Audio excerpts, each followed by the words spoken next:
আল্লাহু আকবার,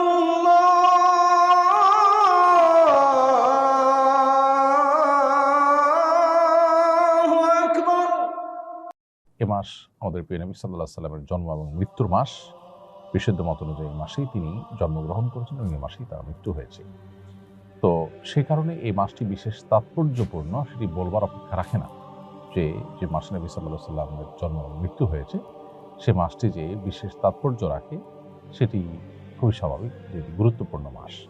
কিন্তু এর বিশেষ কোনো ফজিলত, পৃথক অন্য মাসের থেকে এর আলাদা কোনো মর্যাদা এবং এই মাস উপলক্ষে বিশেষ কোনো করণীয় আমলের কথা কোরআন অথবা সুন্নাহ আমাদেরকে কোনোভাবেই নির্দেশ করেনি।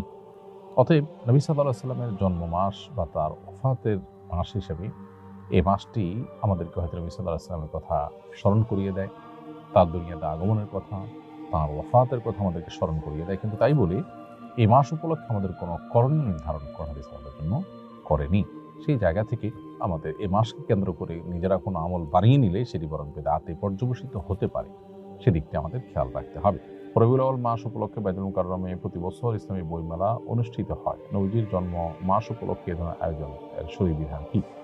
এটা মৌলিকভাবে কোনো নাজায়েজ বিষয় না, বরং দিন চর্চার জন্য বিভিন্ন উপলক্ষ খুঁজে দিন চর্চা করা, দিনের চর্চা করা, এটা কোনো খারাপ বিষয় না।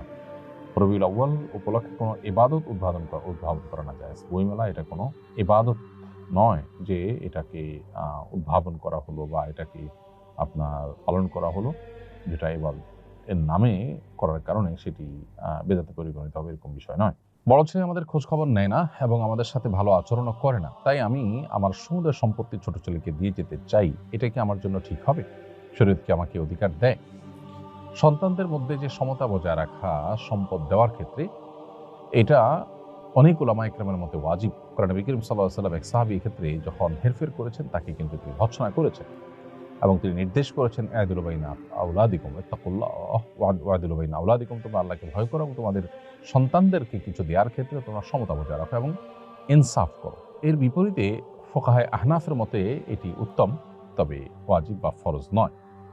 তো এটার উপর ভিত্তি করে যদি কোনো সন্তান ফাসেক হয়, ভুল পথের যাত্রী হয়, ভ্রষ্ট হয়, খারাপ হয়, তাহলে বাবা মা উপহার উপঢৌকন দেওয়ার ক্ষেত্রে তাকে যদি খারাপ সন্তানকে যদি কোনো কিছুই না দেয়, সেক্ষেত্রে ফুকাহা হানাফি উলামা ইকরাম সেটিকে জায়েজ বলেছেন, যেমন মুফতি শফি সাহেব রাহমাহুল্লাহ এটিকে জায়েজ বলেছেন, কিন্তু আর উলামা ইকরাম এটিকে জায়েজ বলেন না এবং অন্যান্য উলামা ইকরাম এটিকে জায়েজ বলেন না। কারণ সন্তানকে সম্পদ দেওয়া এটা বাবা মার কর্তব্য। আল্লাহ তাআলা যে হিস্সা ঠিক করে দিয়েছেন সেটা আল্লাহর দেওয়ার নির্ধারণ, আল্লাহ ঠিক করে দিয়েছেন। অতএব এটা ফরজাতুম মিনাল আল্লাহ, আল্লাহর নির্ধারণ, এটাকে লঙ্ঘন করার কোনো সুযোগ বাবার নেই।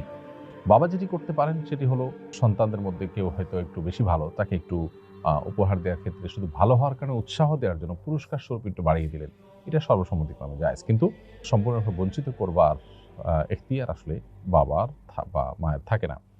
কারণ আল্লাহ এখানে নির্ধারণ করে দিয়েছেন, আল্লাহ তাআলা সম্পত্তি থেকে মাহরুম করবার অপশন রেখেছেন যদি কাফের হয়ে যায় সন্তান, মোরতাদ হয়ে যায় সেই ক্ষেত্রে। তা না হলে আল্লাহ তাআলা সে অপশন কিন্তু রাখেননি।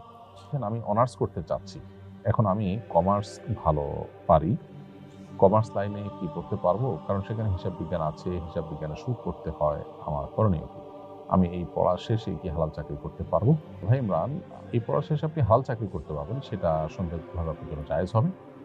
আর সুদের হিসাব কষা-টষা এই বিষয়গুলো যদি আপনি এ উদ্দেশ্যে শেখেন যে আসলে কি পরিমাণ সুদের চর্চা আমাদের শিক্ষার নামে আমাদের পাঠ্যপুস্তকে, আমাদের শিক্ষা কারিকুলামে আছে, সে সম্পর্কে আপনি জানলেন এবং এটার প্রতি আপনার ঘৃণা আরও তৈরি হলো এবং অন্যদেরকে সতর্ক সচেতন করতে পারলেন, তাহলে সেক্ষেত্রে আপনি করতে পারেন। যদি আপনার উদ্দেশ্য হয় যে এটা শিখে আপনি সুদী প্রতিষ্ঠানে চাকরি করবেন, তাহলে সেটা আপনার জন্য নাজায়েজ হবে এবং গুনাহের কাজ হবে। এহরাম অবস্থায় ইচ্ছাকৃতভাবে সুগন্ধি ব্যবহার করা নিষেধ, কিন্তু কাবা শরীফের দরজার চৌকাঠ বা গায়ে সুগন্ধি লেগে থাকে, কেউ যদি অবশেষে দোয়া করার জন্য সেটা ধরে এবং তার হাতে সামান্য সুগন্ধি লেগে যায়, তাহলে এতে কোনো গুনাহ বা উমরার ক্ষতি হবে কিনা? উত্তর হলো, সামান্য সুগন্ধি যদি লেগে যায় ইচ্ছা বাইরে, তাহলে গুনাহ হবে না, তবে সদকাতুল ফিতর পরিমাণ সাদাকা করে দিতে হবে ইচ্ছার বাইরে যদি লেগে যায়। তাহলে দোকান উদ্বোধনের সময় সমাজে প্রচলিত মিলাদ পড়া জায়েজ হবে কিনা? দোকান উদ্বোধনের সময় বিসমিল্লাহ বা আল্লাহর নাম নিয়ে আপনি শুরু করবেন, যে কোনো ভালো কাজ আল্লাহর নাম নিয়ে শুরু করলেই যথেষ্ট হয়ে যায়। এই ছাড়া আপনি দোকান উদ্বোধনের নামে যদি প্রচলিত মিলাদের আয়োজন করেন, তাহলে সেটা শরীয়ী দৃষ্টিকোণ থেকে কোনো জায়েজ কাজ হবে না, বরং বিদআতে পরিগণিত হবে। নবী করিম সাল্লাল্লাহু আলাইহি সাল্লাম বা সাহাবায়ে কেরাম কারোর মধ্যেই কিন্তু এরকম কোনো আমল পাওয়া যায় না যে তারা কোনো ঘরবাড়ি উদ্বোধন করার জন্য কোনো বিশেষ আমল করে তারপরে বিশেষ কোনো আনুষ্ঠানিকতা করে এ জাতীয় কোনো কিছু করে তারা উদ্বোধন করেছেন, এমনটি পাওয়া যায় না।